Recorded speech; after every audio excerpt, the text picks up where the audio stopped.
ओम शांति। शिव बाबा संगम युग पर बहुरूपी बनकर हमारे बीच आते हैं। कभी पिता, कभी शिक्षक, कभी सद्गुरु, कभी बंधु, कभी सखा, कभी साजन बन जाते हैं। कभी धोबी बन जाते हैं, कभी सौदागर बन जाते हैं, कभी रत्नागर बन जाते हैं, कभी गाइड बन जाते हैं। तो अनेक रूपों से बाबा हमें विकर्मों को विनाश करने की विभिन्न युक्तियां बताते हैं। हमें प्रवृत्ति में रहते, घर गृहस्थ में रहते, हर कर्म करते रूहानी यात्रा सिखाते हैं। दुनिया में देहभानवश पैरों से, हाथों से, कर्मेंद्रियों से यात्राओं पर जाते हैं। लेकिन बाबा हमें सबसे पहले कर्मेंद्रियों से अतीत, बिल्कुल देही अभिमानी, आत्म अभिमानी बनाते हैं और फिर परम धाम जाने की, सुख धाम में आने की रूहानी यात्रा पर ले जाते हैं। एक ही जगह बैठे, चलते फिरते, सोते हुए भी उस परम धाम को कैसे स्मृति में लेकर आना है, कैसे अंतर की यात्रा से अंतर को पावन बनाना है, वो विधि सिखाते हैं। आज की मुरली भी हमें यही रूहानी यात्रा का आनंद दिला रही है। कैसे याद को यात्रा की तरह हम अपने जीवन में धारण करें, जीवन को पावन बनाएं, वो सारी प्रक्रिया बता रही है। तो सुनते हैं बाबा के मधुर महावाक्य। आज है 23 तारीख, 23 अक्टूबर 2024। बाबा के महावाक्य हैं, मीठे बच्चे तुम्हारी यात्रा बुद्धि की है। इसे ही रूहानी यात्रा कहा जाता है। कैसे यात्रा करते हैं? कौन से पैर हैं? ये पैर नहीं है। इन पैरों में दर्द है तो भी चलेगा, लेकिन यहाँ पर अंतर बुद्धि की बात है। तुम अपने को आत्मा समझते हो, तो ये समझ कहाँ है? बुद्धि में है ना। तो सबसे पहले अपने को आत्मा समझते हो, शरीर नहीं। शरीर समझना अर्थात उल्टा लटकना। उल्टा लटकते हैं ना तो क्या होता है? सिर नीचे होता है, पैर ऊपर होते हैं। सीधे में क्या होता है? सिर ऊपर होता है और पैर नीचे होते हैं। तो यहाँ पर क्या होता है? उल्टा नहीं लटकना है, अपने को देह नहीं समझना है, अपने को आत्मा समझना है। जो हम हैं, जो नहीं है वो नहीं समझना है। प्रश्न है, माया के पंप में मनुष्य को कौन सी इज्जत मिलती है? माया भी इज्जत देती है ना दुनिया में? उत्तर है आसुरी इज्जत।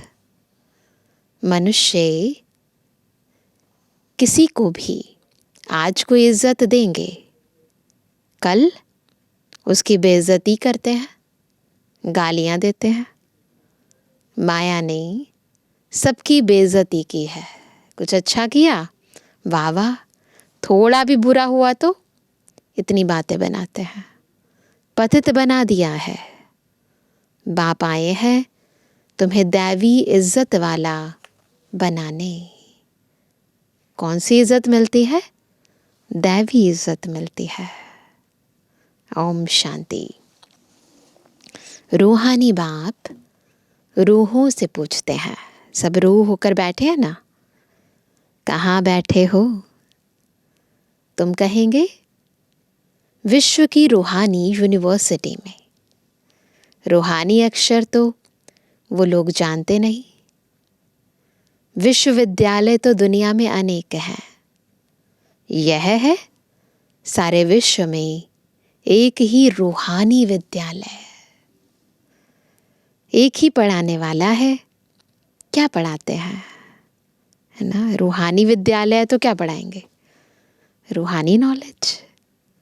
तो यह है स्पिरिचुअल विद्यालय अर्थात रूहानी पाठशाला।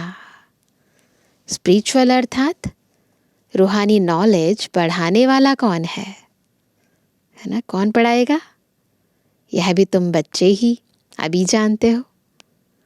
रूहानी बाप ही रूहानी नॉलेज पढ़ाते हैं। तो ये पक्का होना चाहिए कि कोई भी देहधारी हमें नहीं पढ़ा रहा। ये सारा ज्ञान केवल एक सुप्रीम शिव बाबा पढ़ा रहे हैं।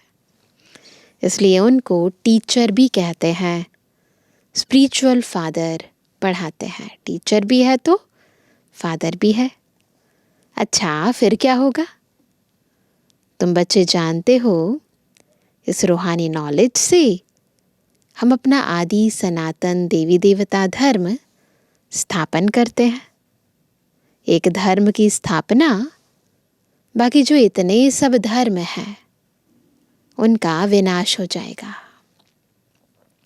स्पिरिचुअल नॉलेज का सब धर्मों से क्या ताल्लुक है, यह भी तुम अब जानते हो।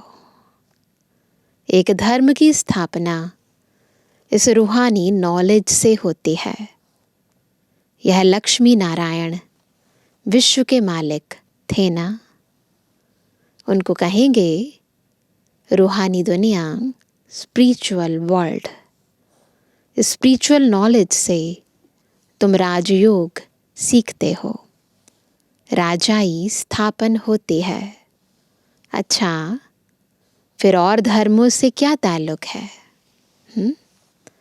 और सभी धर्म विनाश को पाएंगे, क्योंकि तुम पावन बनते हो तो तुमको नई दुनिया चाहिए।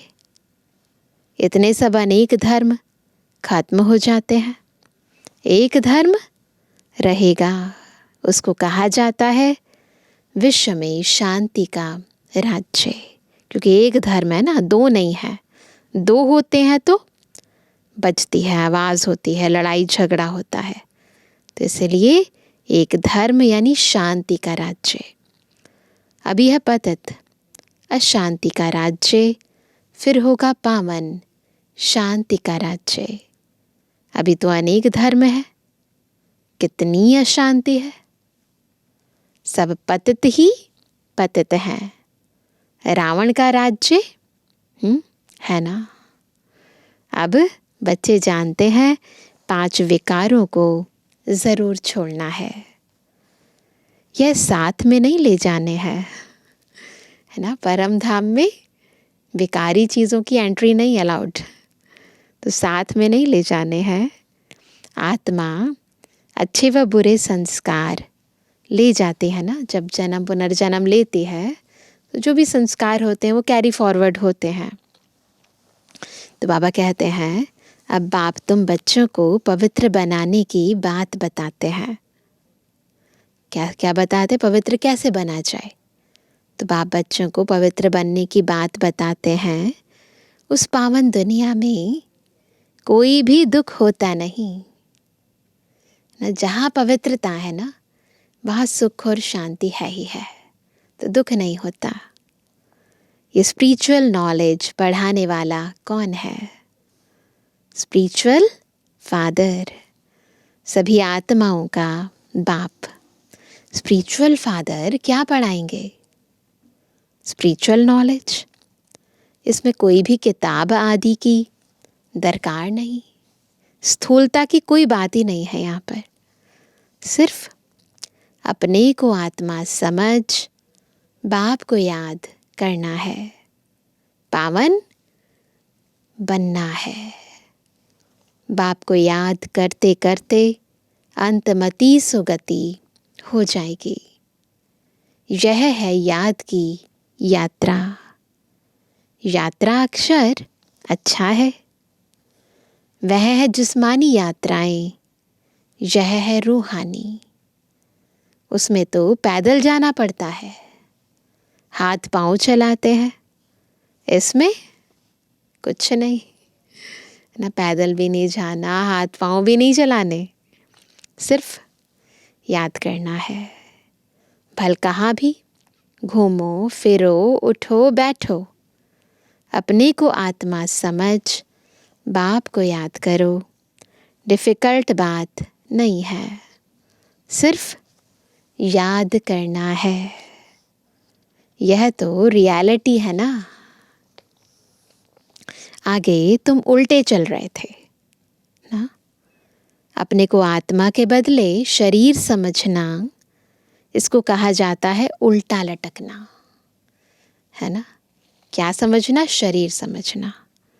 ये नहीं है ना हम, परंतु यही समझकर जी रहे हैं, तो इसे कहते हैं उल्टा लटकना।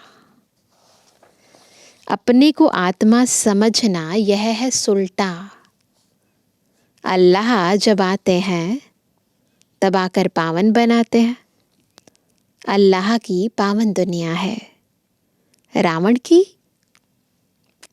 कैसी दुनिया है? पतित दुनिया है ना। तो अल्लाह की पावन दुनिया और रावण की पतित दुनिया। देह अभिमान में सभी उल्टे हो गए हैं।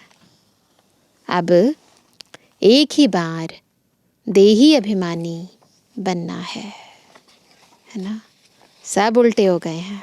अब एक ही बार जब बाबा आए हैं, सबको सोल कॉन्शियस बनना है। तो तुम अल्लाह के बच्चे हो। अल्लाह हूँ नहीं कहेंगे, है ना। अंगुली से हमेशा ऊपर की ओर इशारा करते हैं ना, हाथ भी उठाते हैं ना, अल्लाह अकबर कहते हैं, तो अपने आप ही ऊपर हाथ जाता है, बुद्धि भी जाती है। तो अंगुली से भी ऊपर इशारा करते हैं, तो सिद्ध होता है अल्लाह वह है। तो यहाँ ज़रूर दूसरी चीज़ है, अल्लाह नीचे नहीं है ना। हम उस अल्लाह बाप का बच्चा हूँ, हम भाई भाई हैं। अल्लाह हूँ कहने से फिर उल्टा हो जाएगा कि हम सब बाप हैं, परंतु नहीं। अगर ये कहेंगे ना अल्लाह हूँ, हिंदी में यदि शब्द का अर्थ समझें, इसका मतलब होगा कि मैं ही अल्लाह हूँ। तो इसका मतलब ये है कि सारे बाप हो गए, बच्चा कोई है ही नहीं। परंतु नहीं, बाप एक है, उनको याद करना है। अल्लाह एवर प्योर है, अल्लाह खुद बैठ पढ़ाते हैं। थोड़ी सी बात में मनुष्य कितना मूंझते हैं। शिव जयंती भी मनाते हैं ना। श्री कृष्ण है स्वर्ग का पहला राजकुमार। यह बेहद का बाप इनको राज्य भाग्य देते हैं। बाप जो नई दुनिया स्वर्ग स्थापन करते हैं, उसमें श्री कृष्ण नंबर 1 प्रिंस हैं। बाप बच्चों को पावन बनने की युक्ति बैठ बताते हैं। बच्चे जानते हैं स्वर्ग, जिसको वैकुंठ विष्णुपुरी कहते हैं, वह पास्ट हो गया है, फिर फ्यूचर होगा। चक्र फिरता रहता है ना। यह ज्ञान अभी तुम बच्चों को मिलता है, यह धारण कर और फिर कराना है। हर एक को टीचर बनना है। ऐसे भी नहीं कि टीचर बनने से लक्ष्मी नारायण बनेंगे, ऐसा भी नहीं है। नहीं, टीचर बनने से तुम प्रजा बनाएंगे। जितना बहुतों का कल्याण करेंगे, उतना ऊंच पद पाएंगे, स्मृति रहेगी। बाप कहते हैं ट्रेन में आते हो तो भी बैज पर समझाओ, बाप पतित पावन लिबरेटर है, पावन बनाने वाला है। बहुतों को याद करना पड़ता है ना। जानवर, हाथी, घोड़े आदि कच्छ मच्छ को भी अवतार कह देते हैं, उनको भी पूजते रहते हैं। समझते हैं भगवान सर्वव्यापी अर्थात सब में है। सबको खिलाओ। अच्छा, कण कण में भगवान कहते हैं कि बाबा कहते हैं फिर उनको कैसे खिलाएंगे? अगर कण कण में भगवान है तो सबको कैसे खिलाएंगे? बिल्कुल ही समझ से जैसे बाहर है, कुछ समझते नहीं हैं। लक्ष्मी नारायण आदि देवी देवताएं थोड़े ही यह काम करेंगे ना। ये जो भक्ति मार्ग में अलग अलग रिचुअल्स बना दिए, इसको खिलाओ, इसको खिलाओ, इसको खिलाओ, वो कहते कि ये सब अंधविश्वास है, ऐसा कुछ नहीं है। वो सोचते सब में भगवान है ना, तो सबको खिलाओ। तो वह कहते कि इन सबको भी थोड़ी लक्ष्मी नारायण आदि देवी देवताएं थोड़ी ये काम करेंगे, वो सब ये काम नहीं करेंगे। चींटियों को अन्न देंगे, फलाने को देंगे। तो बाप समझाते हैं तुम हो रिलीजियो पॉलिटिकल, है ना। अभी क्या है, धर्म अलग है, राज्य सत्ता अलग है, लेकिन हम रिलीजियो पॉलिटिकल है ना। धर्म भी है तो राज्य भी है। तुम जानते हो हम धर्म स्थापन कर रहे हैं। राज्य स्थापन करने के लिए मिलिट्री रहती है, परंतु तुम हो गुप्त, हम गुप्त मिलिट्री हैं बाबा की। तुम्हारी है स्पिरिचुअल यूनिवर्सिटी। सारी दुनिया के जो भी मनुष्य मात्र हैं, सब इन धर्मों से निकल अपने घर जाएंगे। मनुष्य आत्माएं ये देह के सब धर्म त्याग करेंगी और अपने घर जाएंगी। आत्माएं चली जाएंगी। वह है आत्माओं के रहने का स्थान, परम धाम। अभी तुम संगम पर पढ़ रहे हो, फिर सतयुग में आकर राज्य करेंगे और कोई धर्म नहीं होगा। गीत में भी है ना, क्या कहते हैं, बाबा आप जो देते हो वह और कोई दे ना सके ना। कहते ना, तुम्हें पाके हमने जहां पा लिया है। सारा आसमान, सारी ही धरनी तुम्हारी रहती है। सारे विश्व के मालिक तुम बन जाते हो। यह भी अभी तुम समझते हो। नई दुनिया में यह सभी बातें भूल जाएंगी। इसको कहा जाता है रूहानी स्पिरिचुअल नॉलेज। तुम बच्चों की बुद्धि में है कि हम हर 5000 वर्ष बाद राज्य लेते हैं, फिर गवाते हैं। यह 84 का चक्र फिरता ही रहता है। तो पढ़ाई पढ़नी पड़े तब ही जा सकेंगे ना। पढ़ेंगे नहीं तो नई दुनिया में जा नहीं सकेंगे। वहाँ का तो लिमिटेड नंबर है। नंबरवार पुरुषार्थ अनुसार वहाँ जाकर पद पाएंगे। इतने सब तो पढ़ेंगे नहीं। सारी दुनिया थोड़ी ना स्वर्ग में जाएगी। अगर सभी पढ़े तो फिर दूसरे जन्म में राज्य भी पावें।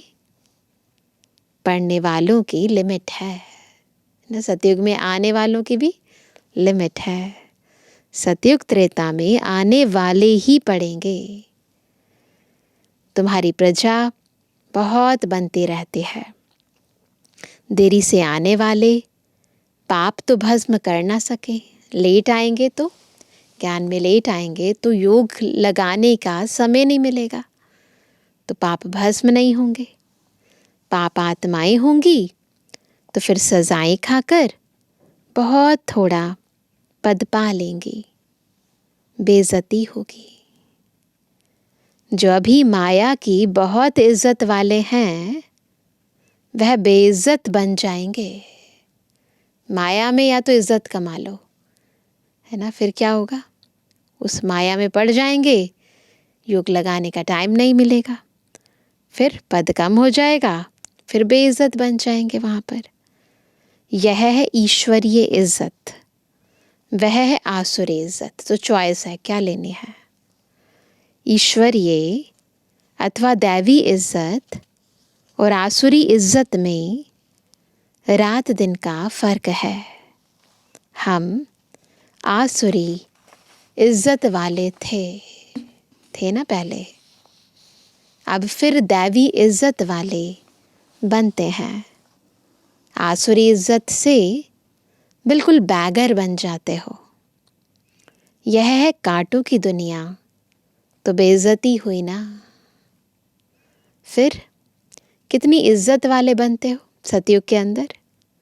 यथा राजा रानी तथा प्रजा, बेहद का बाप तुम्हारी इज्जत बहुत ऊंच बनाते हैं। तो इतना पुरुषार्थ भी करना है। अगर चाहिए ना इतनी इज्जत, तो पुरुषार्थ करना है। सब कहते हैं हम अपनी इज्जत ऐसी बनावें। कैसी इज्जत? कौन सा ओहदा चाहिए? अर्थात नर से नारायण, नारी से लक्ष्मी बन जावें। इनसे उच्च इज्जत, इससे ऊंचा मर्तबा, इससे ऊंच इज्जत कोई की है नहीं। कथा भी नर से नारायण बनने की सुनते हैं ना। जो कथा है वो कौन सी है? सत्यनारायण की कथा है ना। तो कथा भी नर से नारायण बनने की ही सुनते हैं। अमर कथा, तीजरी की कथा, यह एक ही है। कौन सी है वो कथा? ये जो कथा हम सुन रहे हैं, ये कथा अभी ही तुम सुनते हो। इस कथा को यानी इस ज्ञान को धारण करने से नर से नारायण, नारी से लक्ष्मी बनते हैं। तुम बच्चे विश्व के मालिक थे, फिर 84 जन्म लेते नीचे उतरते आए हो। फिर पहला नंबर का जन्म होगा। पहले नंबर जन्म में तुम बहुत ऊंच पद पाते हो। राम इज्जत वाला बनाते हैं, रावण बेइज्जतवान बना देते हैं।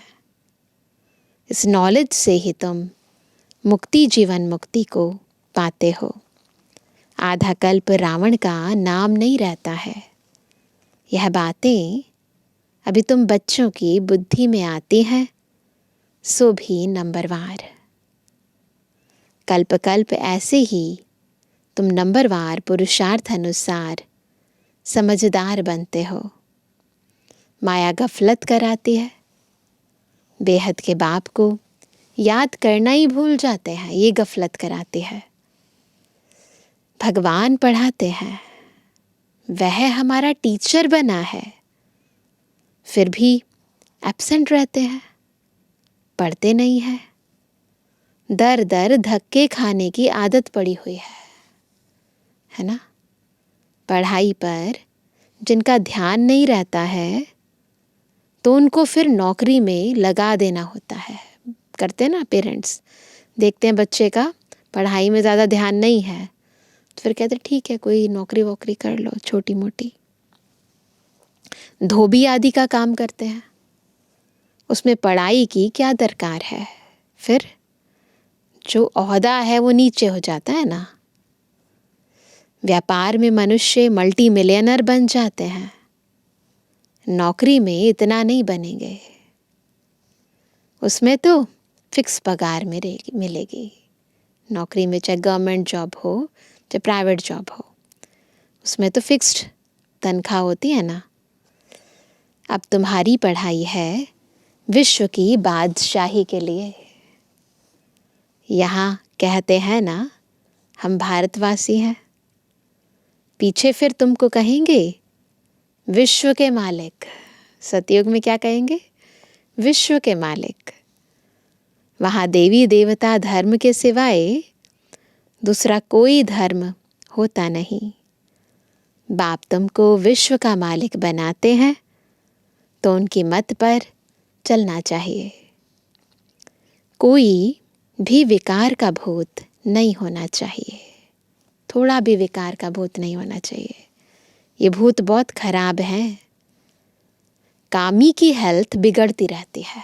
अब देखो, अगर हेल्थ बार बार बिगड़ती है, इसका मतलब विकार में बुद्धि जाती है। तो कामी की हेल्थ बिगड़ती रहती है, ताकत कम हो जाती है। इस काम विकार ने तुम्हारी ताकत बिल्कुल खत्म कर दी है। नतीजा यह हुआ है आयु कम हो गई है। तो आयु कम होने का कारण विकार, भोगी बन पड़े हो, कामी, भोगी, रोगी सब बन जाते हो। वहाँ विकार होता नहीं, सतयुग में विकार होता नहीं, तो योगी होते हैं, सदैव तंदुरुस्त, और आयु भी 150 वर्ष होती है। वहाँ काल खाता नहीं। तो क्यों नहीं खाता, क्यों, क्या कारण है? केवल एक ही बात, पवित्रता। अगर प्योरिटी है तो रोग भी नहीं होगा, आयु भी लंबी होगी। और अगर इम्प्योरिटी है, विकार में जाते हैं, तो भोगी होते हैं, तो रोग भी होंगे, फिर आयु भी कम होगी। तो बाबा ने कहा इस पर एक कथा भी बताते हैं। कोई से पूछा गया पहले सुख चाहिए या पहले दुख चाहिए, है ना?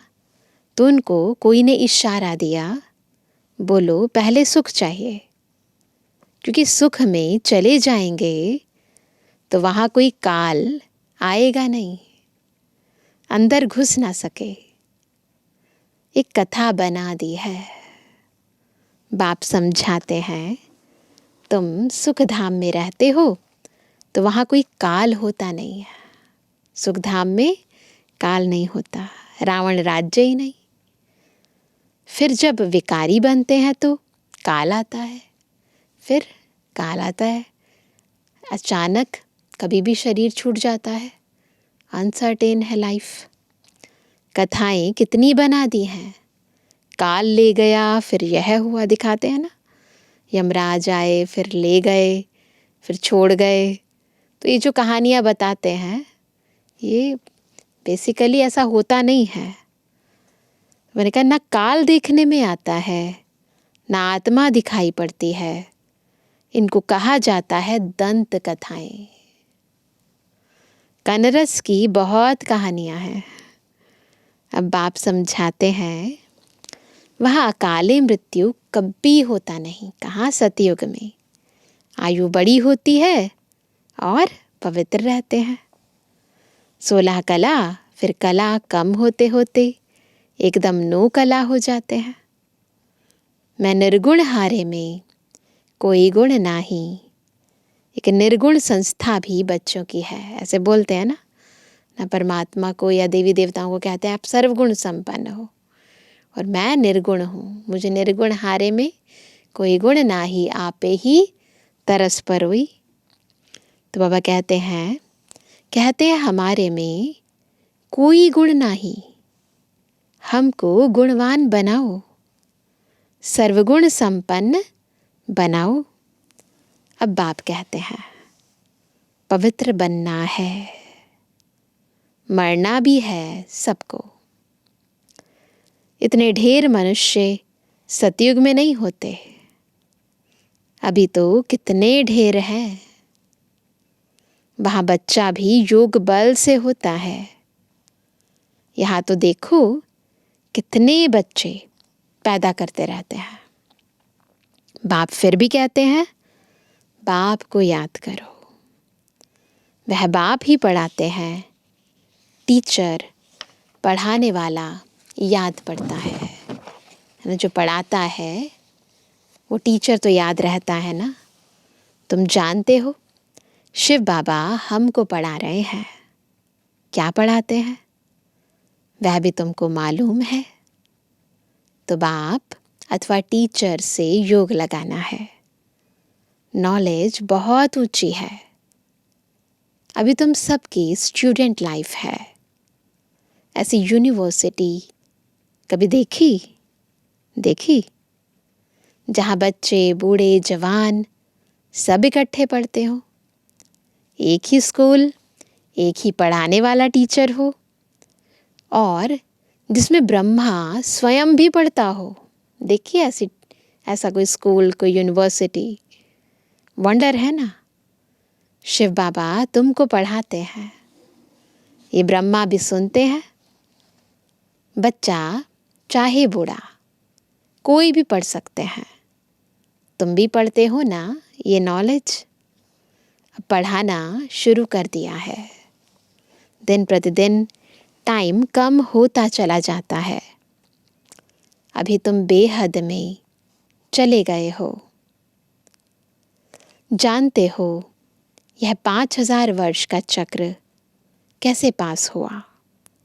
पहले एक धर्म था, अभी कितने ढेर धर्म है। अभी सॉवरेंटी नहीं कहेंगे, इनको कहा जाता है प्रजा का प्रजा पर राज्य। पहले पहले बहुत पावरफुल धर्म था, सारे विश्व के मालिक थे। अभी अधर्मी बन पड़े हैं, कोई धर्म नहीं है। सब में 5 विकार है। धर्म का वास्तविक अर्थ है धारणा, तो इसलिए किसी में कोई धारणाएं नहीं है, सब में 5 विकार हैं। बेहद का बाप कहते हैं बच्चों अब धीर्य धरो, बाकी थोड़ा समय तुम इस रावण राज्य में हो। अच्छी रीति पढ़ेंगे तो फिर सुख धाम में चले जाएंगे। यह है दुख धाम। तुम अपने शांति धाम और सुख धाम को याद करो, इस दुख धाम को भूलते जाओ। आत्माओं का बाप डायरेक्शन देते हैं, हे रूहानी बच्चों। रूहानी बच्चों ने इन ऑर्गन्स द्वारा सुना। तुम आत्माएं जब सतयुग में सतोप्रधान थी तो तुम्हारा शरीर भी फर्स्ट क्लास सतोप्रधान था। तुम बड़े धनवान थे, फिर पुनर्जन्म लेते लेते क्या बन गए हो? रात दिन का फर्क है। दिन में हम स्वर्ग में थे, रात में हम नरक में हैं। इनको कहा जाता है ब्रह्मा का, ब्राह्मणों का दिन और रात। 63 जन्म धक्के खाते रहते हैं। अंधियारी रात है ना, 63 जन्म क्या किया? धक्के खाए। भक्ति में कितने कितने तीर्थ यात्राएं की, व्रत किए, उपवास किए, तो इसे क्या कहते हैं? अंधियारी रात। भटकते रहते हैं, भगवान कोई को मिलता ही नहीं। इसको कहा जाता है भूल भुलैया का खेल। तो घूमते रहते हैं, इधर से उधर जाते रहते हैं, परंतु क्योंकि खुद को भूल गए, बाबा को भूल गए, तो कितना भी करे परंतु पाप नहीं कटते।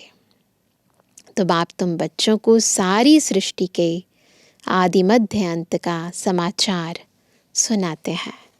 अच्छा, मीठे मीठे सर्व से एबल आज्ञाकारी बच्चों पर माता पिता बाप दादा का याद तारा। Good morning.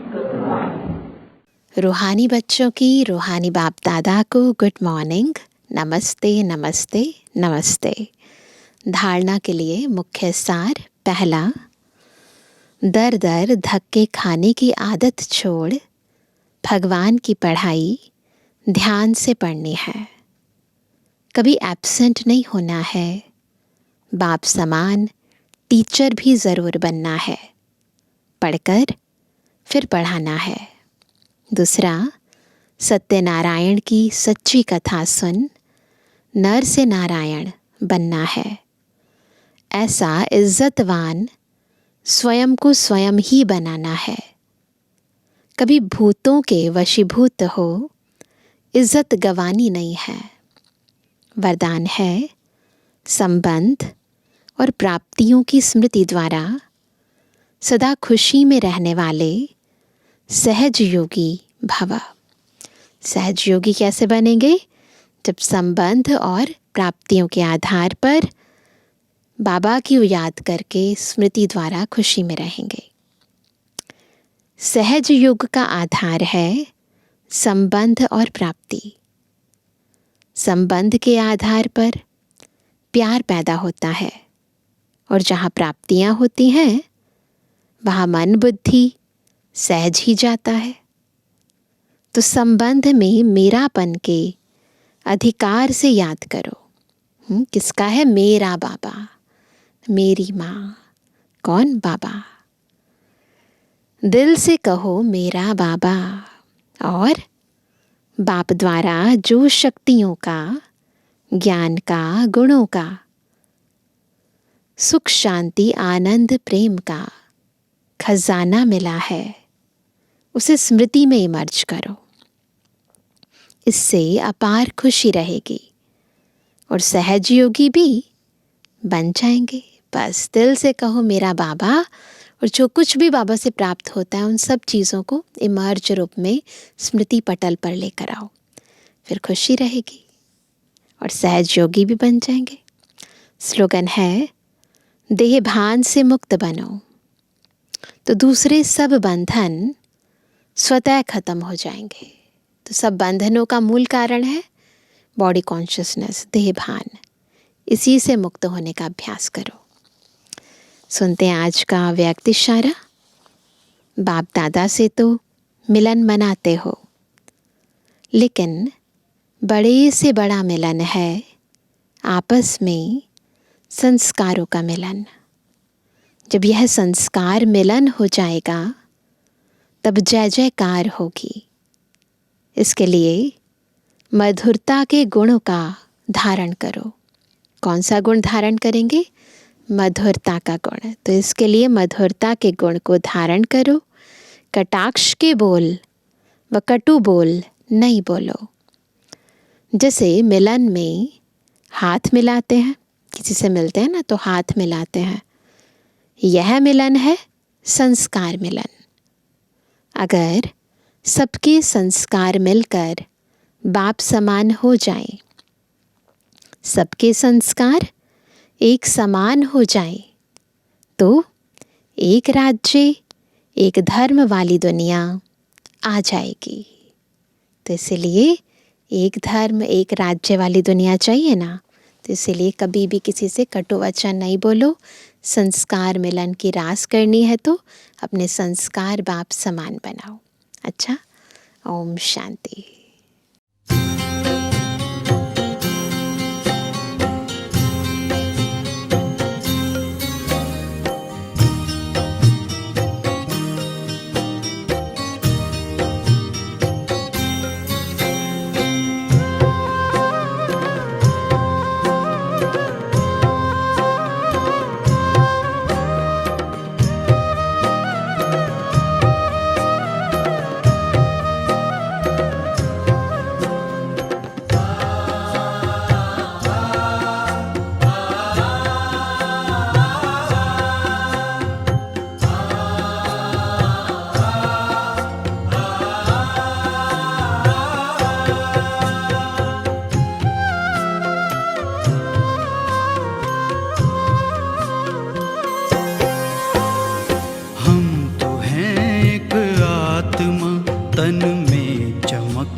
सृष्टि नाटक मंच पर करते हैं अभिनय हम यहाँ। सृष्टि नाटक मंच पर करते हैं अभिनय हम यहाँ। चांद सूरज तारे नभ से रोशनी करते जहाँ।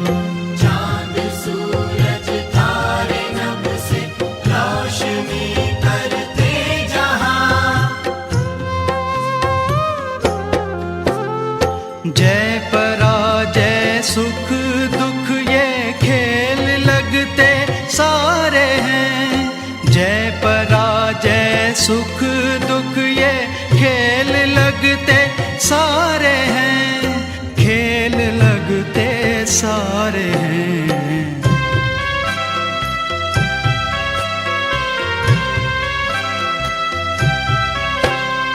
हम तो हैं एक आत्मा, तन में चमकते तारे हैं।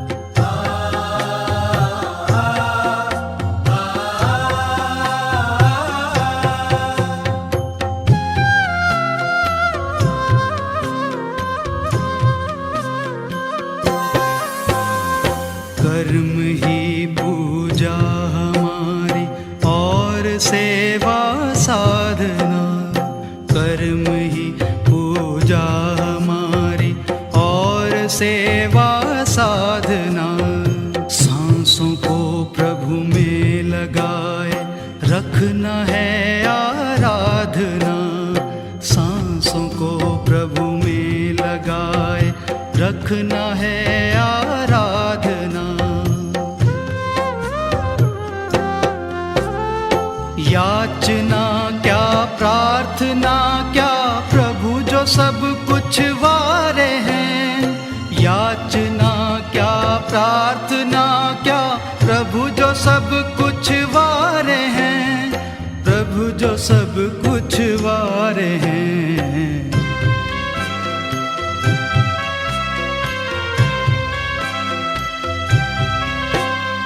हम तो हैं एक आत्मा, तन में चमकते तारे हैं।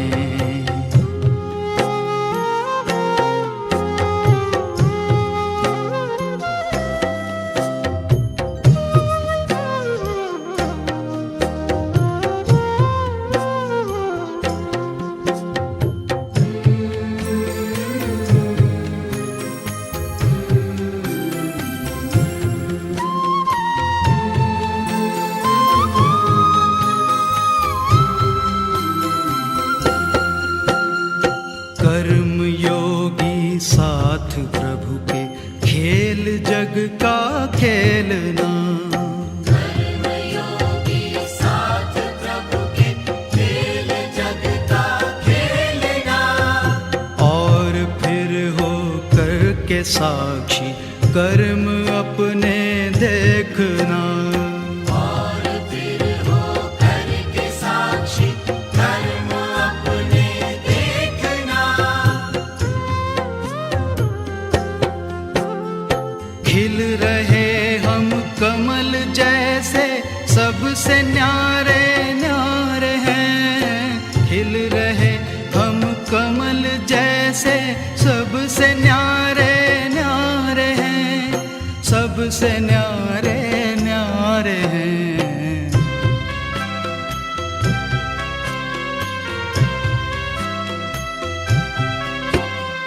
हम तो हैं एक आत्मा, तन में चमकते तारे हैं। परम प्यारे प्रभु पिता को हम तो अतिशय प्यारे हैं। परम प्यारे प्रभु पिता को हम तो अतिशय प्यारे